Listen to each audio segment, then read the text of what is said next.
sinal da Santa Cruz, livrai-nos Deus, nosso Senhor, dos nossos inimigos. Em nome do Pai, do Filho e do Espírito Santo. Amém. Meu Senhor e meu Deus, creio firmemente que estás aqui, que me vês, que me ouves. Adoro-te com profunda reverência. Peço-te perdão dos meus pecados e graça para fazer com fruto esse tempo de oração. Minha Mãe Imaculada, São José, meu Pai e Senhor, meu anjo da guarda, intercedei por mim.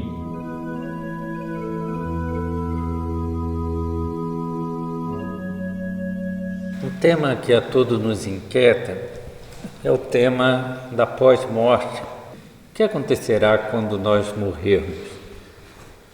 Jesus Cristo trata do tema em várias ocasiões e também em uma parábola, a do pobre Lázaro e do rico Epulão, que se inicia assim: havia um homem rico que se vestia de púrpura e linho finíssimo, que todos os dias se banqueteava e se regalava. Havia também um mendigo por nome Lázaro, todo coberto de chagas, que estava deitado à porta do rico. Ele avidamente desejava matar a fome com as migalhas que caíam da mesa do rico. Até os cães iam lamber-lhe as chagas. Então Lázaro mendigava na porta do rico e o rico não lhe dava nada. Não quero dizer que devamos dar dinheiro a todos os mendigos que encontremos. Muitas vezes não ajuda a que eles saiam da rua. Muitas vezes é preferível encaminhá-los a uma instituição assistencial. Mas não é isso que eu queria frisar agora. Jesus quer frisar que o rico tinha as portas da casa e do seu coração fechados e vivia insensível à dor do próximo. Podemos pensar que Lázaro estava ali não por preguiça, por comodismo. Provavelmente sofria uma doença que o impedia de trabalhar, estava coberto de chagas, talvez tenha ficado desempregado, tanto que foi abandonado pelos homens, mas não por Deus. E a parábola nos ensina que a justiça humana pode falhar, e tantas vezes falha, mas a justiça divina não falha nunca. Ora, aconteceu morrer um mendigo e ser levado pelos anjos ao seio de Abraão. Morreu também o rico e foi sepultado. Estando ele nos tormentos do inferno, o rico, levantou os olhos e viu de longe Abraão e Lázaro no seu seio. Então, enquanto o corpo do rico foi colocado no sepulcro, num rico mausoléu, a sua alma foi enviada ao inferno. E o Papa Bento XVI, na sua encíclica sobre a esperança, Sper Salvi, ele comenta: Jesus, na parábola do rico Epulão e do pobre Lázaro, apresentou para nossa advertência a imagem de uma tal alma devastada pela arrogância e a opulência que criou ela mesma um fosso intransponível entre si e o pobre. O fosso do encerramento dentro dos prazeres materiais, o fosso do esquecimento do outro, da incapacidade de amar, que se transforma agora numa sede ardente e já irremediável. E o Papa Emérito nos faz pensar que o inferno existe e é uma possibilidade. Algumas pessoas não entendem a existência do inferno e chegam a dizer: como Deus tão bom pode enviar alguém para o inferno? A gente poderia responder: Deus é misericordioso, sem dúvida, mas também é infinitamente justo. E também é verdade que Deus não envia as pessoas para o inferno. A pessoa decide na sua vida e faz uma opção durante toda a sua vida de onde ela quer ir. Quem vai para o inferno é quem se fechou totalmente para Deus durante toda a sua vida. E o Papa Emérito chega a dizer: com a morte, a opção de vida feita pelo homem torna-se definitiva. Pode haver pessoas que destruíram totalmente em si próprias os desejos da verdade e a disponibilidade para o amor. Pessoas nas quais tudo se tornou mentira. Pessoas que viveram para o ódio e espezinharam o amor em si mesmas. Trata-se de uma perspectiva terrível. Mas algumas figuras da nossa mesma história deixam entrever de forma assustadora perfis deste gênero. O Papa não cita porque a Igreja nunca cita quem está no inferno, né? Mas há perfis da nossa história que fazem pensar que essa pessoa está no inferno, porque tanta maldade que foi feita. Em tais indivíduos não haveria nada de irremediável. A destruição do bem seria irrevogável. E já é isso que se indica com a palavra inferno. São José Maria comenta: é o caminho dos mundanos, dos eternos aburguesados. Ostentam uma alegria que na realidade não têm. Procuram insaciavelmente toda espécie de comodidades e prazeres. Horroriza-os a dor, a renúncia, o sacrifício. Não querem saber nada da cruz de Cristo, pensam que é coisa de malucos. E São José Maria é forte, mas eles que são os dementes, escravos da inveja, da gula, da sensualidade, acabam sofrendo mais e tarde caem na conta de que por uma bagatela insípida malbaratam a felicidade terrena e a eterna. E a pessoa que se fecha para Deus também não vai ter Deus, já que escolheu isso. E a parábola continua com um diálogo imaginário entre o rico e o patriarca Abraão, em que Jesus deixa entrever o sofrimento que passa uma pessoa no inferno. Gritou então o rico: Pai Abraão, compadece-te de mim e manda Lázaro que molhe em água a ponta do seu dedo, a fim de me refrescar a língua, pois eu sou cruelmente atormentado nessas chamas. Abraão, porém, replicou: Filho, lembra-te de que recebeste teus bens em vida, mas Lázaro males. Por isso ele é aqui agora consolado, mas tu estás no tormento. Além de tudo, entre vós e nós há um grande abismo, de maneira que os que querem passar daqui para vós não podem, nem os de lá passar para cá. O rico disse: Rogo-te então, pai, que mandes Lázaro à casa do meu pai, pois eu tenho 5 irmãos, para lhes testemunhar, que não aconteça virem também eles parar neste lugar de tormentos. Abraão respondeu: Eles lá têm Moisés e os profetas, que o escutem. O rico replicou: Não, pai Abraão, mas se for a eles algum dos mortos, se arrependerão. Abraão respondeu-lhe: Se não ouviram a Moisés e aos profetas, tampouco se deixarão convencer, ainda que ressuscite algum dos mortos. E Jesus talvez estivesse fazendo uma referência a ele mesmo, a sua ressurreição. Mesmo que ressuscite, Jesus vai ressuscitar, muitos não vão acreditar. E o tormento do inferno, que é bem narrado aqui nessa parábola, é o sofrimento de ter se perdido a Deus definitivamente e não existir nenhum bem mais na vida. E cada alma foi criada para Deus e sofre com a ausência de Deus, mesmo que tenha decidido construir uma vida sem Deus, mas ela sofre porque ela foi feita para Deus. Mas o que nos deve mover não é o medo do inferno, mas sim o desejo de ser um bom filho de Deus, de gozar do amor de Deus que sacia por completo o nosso coração. Fizeste-nos, Senhor, para Ti, o nosso coração está inquieto enquanto não descansar em Ti. Minha alma tem sede de Deus, do Deus vivo. Quando irei ao encontro de Deus e verei a Sua face, Senhor? Então, nossa alma tem sede de Deus. O Papa Emérito depois nos diz: por outro lado, pode existir pessoas puríssimas que se deixaram penetrar inteiramente por Deus e, consequentemente, estão totalmente abertas ao próximo.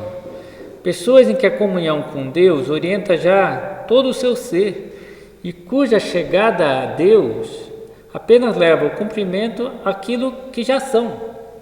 Pessoas que já são santas, que são o céu, né? E quando morrem, vão para o céu imediatamente. Agora é interessante que o Papa Emérito tenha a coragem de dizer: mas nenhum, nem o outro, nem o inferno, nem o céu imediatamente após a morte é o caso normal da existência humana. Não é o normal. Então a pessoa vai para o inferno porque se fechou totalmente a Deus. A maioria das pessoas não se fecha totalmente a Deus. Mas também não é normal que a pessoa seja puríssima e vá imediatamente para o céu. Na maioria dos homens, como podemos supor, perdura no mais profundo da sua essência uma abertura interior para a verdade, para o amor, para o bem, para Deus. Mas nas opções concretas da vida, aquela abertura é sepultada sob repetidos compromissos com o mal. Muita sujeira cobre a pureza, da qual, contudo, permanece a sede. O que acontecerá com tais indivíduos, que não se fecharam totalmente a Deus, mas muita sujeira cobre a pureza inicial? Será que todas as coisas imundas que foi acumulando durante a vida se tornarão de repente irrelevantes? E quando morrermos, nós iremos comparecer diante de Deus, né? E veremos, né, no nosso juízo, depois da nossa morte, imediatamente após a nossa morte, todo o bem que fizemos, todo o mal que fizemos. Nada escapa de Deus. Todas as nossas omissões, todos os nossos maus pensamentos, todos os nossos maus desejos, todas as críticas que fizemos, todos os momentos de gula, de sensualidade. E veremos tudo com Deus. E São Paulo é quem explica um pouco o que vai acontecer. Se alguém edifica sobre esse fundamento com ouro, prata, pedras preciosas, madeira, feno, palha, a obra de cada um ficará patente, pois o dia do Senhor a fará conhecer. Pelo fogo será revelada, e o fogo provará o que vale a obra de cada um. Se a obra construída subsistir, o construtor receberá o pagamento.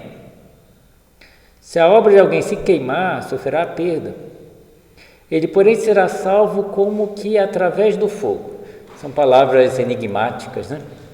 Que a pessoa vai ser salva pelo fogo. E o Papa Bento chega a dizer que alguns teólogos pensam que esse fogo que queima, que purifica, é o olhar de Cristo. Quando olhar para a nossa vida e ver todo o mal que fizemos, esse mal vai queimar na nossa alma. O seu olhar, o toque do seu coração cura-nos através de uma transformação certamente dolorosa, como pelo fogo. E isso seria o purgatório, essa purificação, esse queimar dos nossos pecados. E o purgatório é uma demonstração do amor de Deus, da misericórdia de Deus. O que é certo é que no céu não pode entrar nada de sujo, nenhuma mancha de sujeira. Tanto que São Paulo também diz que nós seremos santos e imaculados diante de Deus no céu. Então, todos no céu são santos e sem mancha de pecado, imaculados como Nossa Senhora é imaculada. Isso não é fácil. Então, nós sabemos que temos que morrer no estado de graça, mas mesmo que morrermos no estado de graça, às vezes há muitos pecados a serem veniais, a serem pagos. Isso tem que ser purificado. E, além disso, e algo que chama bastante atenção, que não pode ter as chamadas relíquias do pecado, ou vícios, ou pecados capitais, se vocês quiserem chamar. Não pode entrar no céu pessoas com más inclinações. Isso que chama muita atenção. Então, no céu, não tem nenhum orgulhoso, nenhum vaidoso, nenhum preguiçoso, nenhum sensual. Os santos não têm essas más inclinações. Você fala, mas como pode alguém não ter essas más inclinações? Graças a Deus tem um sacramento da unção dos enfermos que purifica muita coisa no último momento. Mas a santidade é isso, já não ter nem más inclinações. Por isso não é fácil ir para o céu direto. E às vezes há más inclinações causadas pelos nossos pecados pessoais. E como se purifica no purgatório? Os autores espirituais e algumas pessoas que tiveram revelações no purgatório dizem que é o atraso da visão beatífica. Santa Catarina de Gênova, que teve revelações do purgatório, ela chega a dizer umas coisas que são impressionantes. Ela fala, em nenhum lugar se sofre tanto quanto no purgatório, a não ser no inferno. Ela, poxa, porque qual é o sofrimento? A ausência de Deus. A pessoa não vê a Deus. Isso causa um grande sofrimento.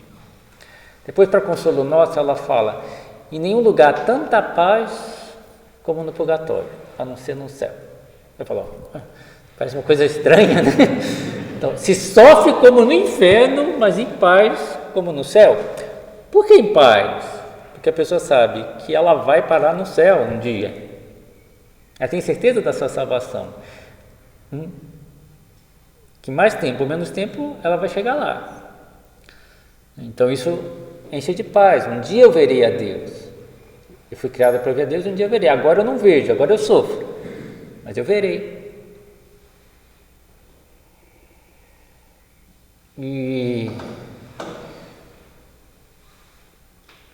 Então nós devemos, sem dúvida nenhuma, querer ir para o céu imediatamente. São José Maria falava, eu quero pular o purgatório à la toureira. Ele era espanhol, né?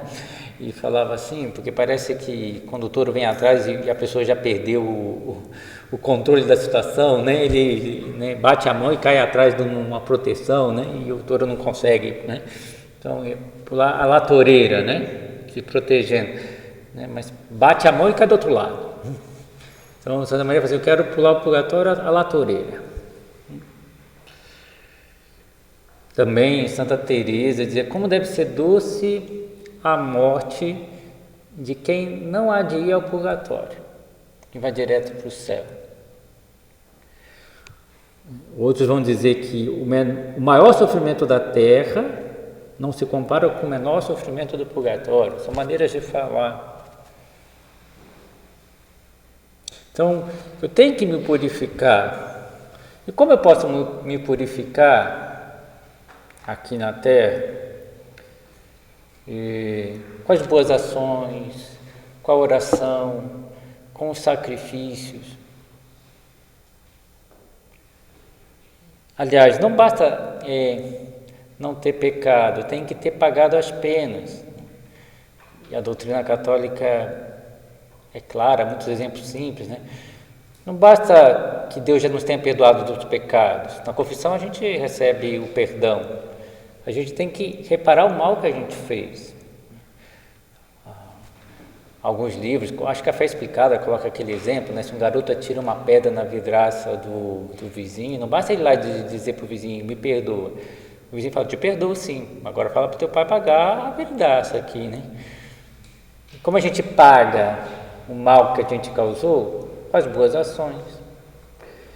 E é de se esperar que uma pessoa que é cristã, que afogou o mal na abundância de bem, como dizia São José Maria, que nós temos que afogar o mal em abundância de bem, que o bem que a gente fez é muito maior do que o mal. Isso é de se esperar na vida de um cristão, que reza, que faz boas ações, que faz apostolado, né, que cumpre a sua missão, que santifica o trabalho, né, que procura viver uma vida com Cristo, procura imitar Cristo. O bem que ele faz é muito maior e o saldo é imenso. Agora, sim que nós devemos nos purificar. Tanto que São José Maria diz, vou te dizer quais são os tesouros do homem na terra, para que não os desperdice: fome, sede, calor, frio, dor, desonra, pobreza, solidão, traição, calúnia, cárcere. Tudo isso serve, é um tesouro porque eu posso oferecer essa cruz, esse sofrimento como purificação. Nada purifica tanto quanto a cruz do Senhor. Jesus utilizou a cruz para a nossa purificação.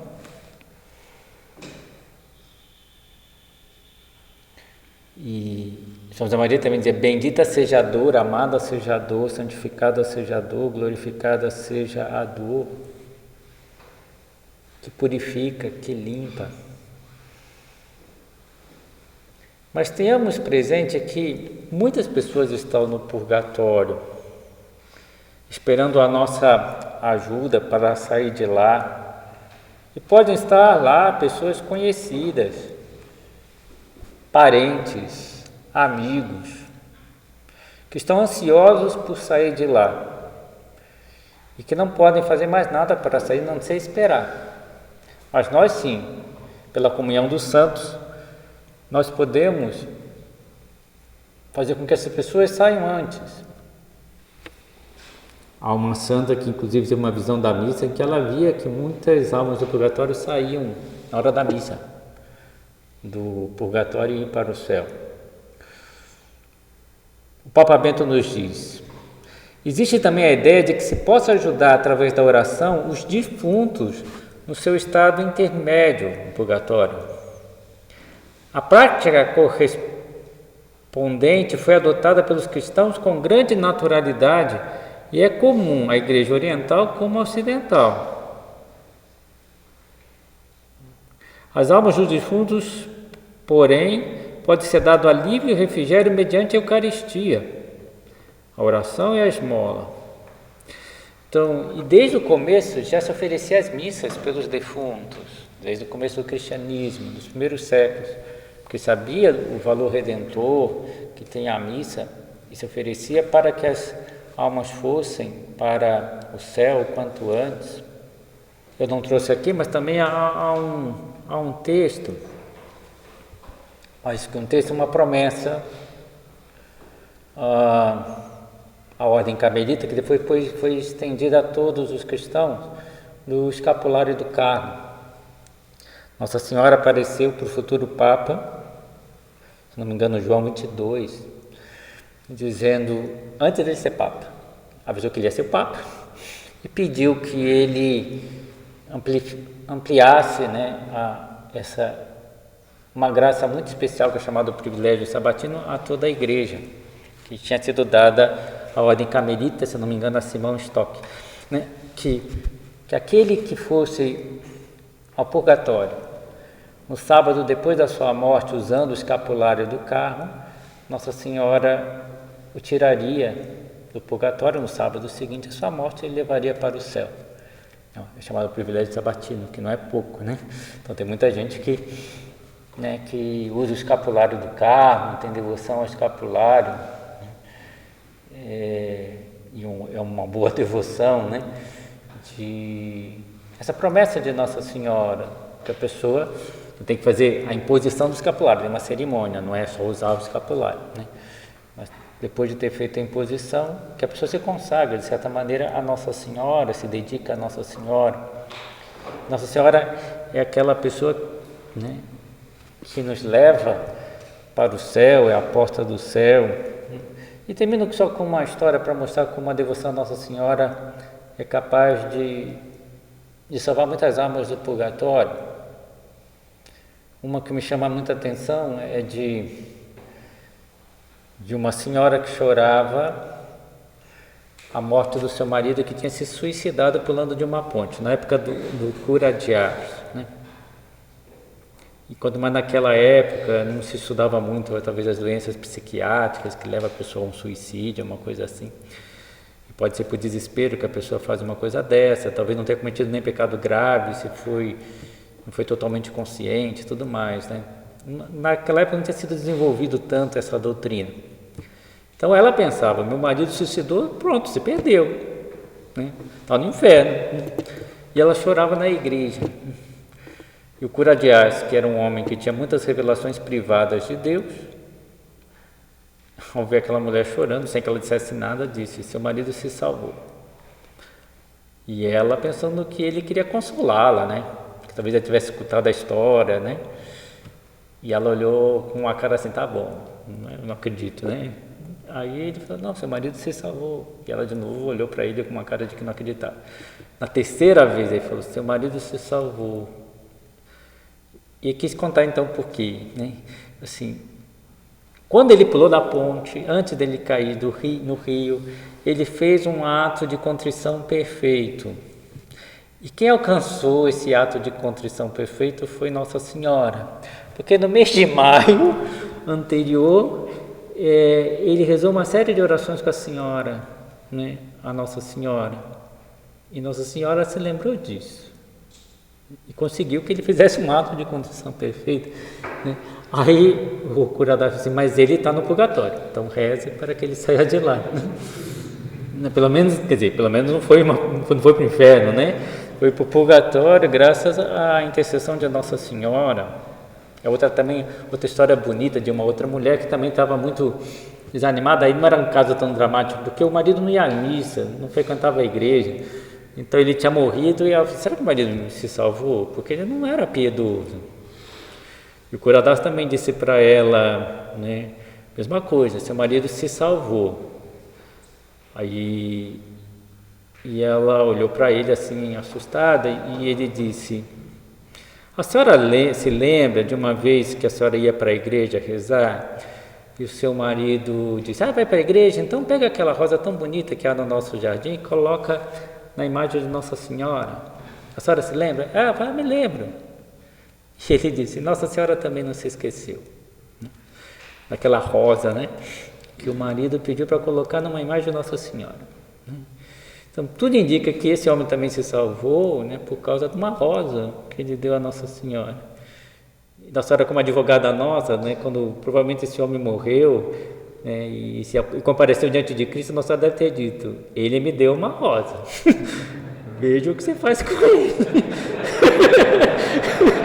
Eu gostei muito daquela rosa. E aí Jesus não consegue negar nada para sua mãe, né? Então aí aquele homem foi para o céu. Nossa Senhora advogada nossa, quantas coisas boas Nossa Senhora poderá falar de nós, quantos textos, quantas boas ações, quantas rosas, né, nós demos a Nossa Senhora. Dou-te graças, meu Deus, pelos bons propósitos, afetos e inspirações que me comunicaste nessa meditação. Peço-te ajuda para os pôr em prática. Minha Mãe Imaculada, São José, meu Pai e Senhor, meu anjo da guarda, intercedei por mim.